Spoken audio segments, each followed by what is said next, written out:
Hi guys, நீங்கள் பார்க்க போகிறது காம்ப்ளெக்ஸ் இன்டீஜரில் ஃபஸ்ட் சம் பார்க்க போகிறோம். இப்போ இந்த சம்மை எப்படி நம்ம பண்ண போகிறோம் பார்க்க போகிறோம். இப்போ எக்ஸ் ஸ்கொயர் அப்படின்னு கொடுத்துரு dash x square plus a square bracket x square plus b square அப்படின்னு கொடுத்தனாங்கன்னா அதோட ஃபார்முலா என்னென்னா f of x equal to z, அதான் ஃபார்முலா. அப்போ இந்த எஃப் ஆஃப் இஜெட் போட்டுட்டு இந்த எக்ஸ் ஸ்கொயர் இருக்குல்ல அந்த இடத்துல இஜெட் போட்டுறணும்.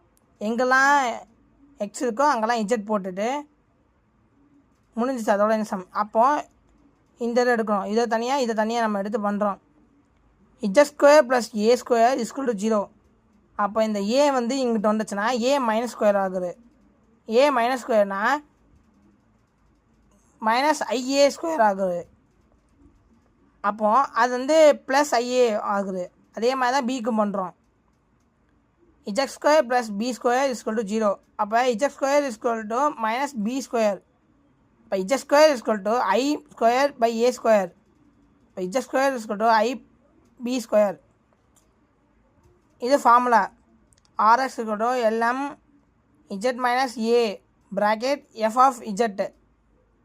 இப்போ இந்த ஃபார்முலாவுக்கு எப்படி நம்ம சம் பண்ண போகிறோம் பார்க்குறோம். LM equal to z IA, இங்கே இஜெட் மைனஸ் ஐஏ போட்டுட்டு Z square z plus i a, அது மாதிரி இஜெட் மைனஸ் ஐஏ.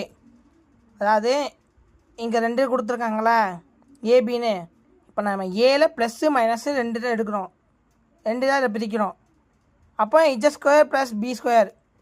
அப்போது இந்த இஜெட் ஸ்கொயர் இருக்குல்ல அந்த இடத்துல வந்து நம்ம ஐஏ போட போகிறோம். ஏன்னா இஜெட் ஈக்குவல் டு ஐஏ போட்டிருக்கா, எங்கெங்கே இஜெட் இருக்கோ அங்கெல்லாம் ஐஏ போட்டுறணும். அப்போ இங்கே 2 ஐஏ வரும்போது 2 ஐஏ ஆயிரும். அப்போ ப்ராக்கெட் ஏ ஸ்கொயர் ப்ளஸ் பி ஸ்கொயர் இருந்துச்சு. அடுத்து ஏ 2i ஏ ஸ்கொயர் மைனஸ் பி ஸ்கொயர். அதே மாதிரி தான் பிக்கு நம்ம பண்ண போகிறோம். முதல்ல ஏக்கு பண்ணிட்டோம், இப்போ பிக்கு பண்ணுறோம். அதே மெத்தட் தான். Z minus i b f of Z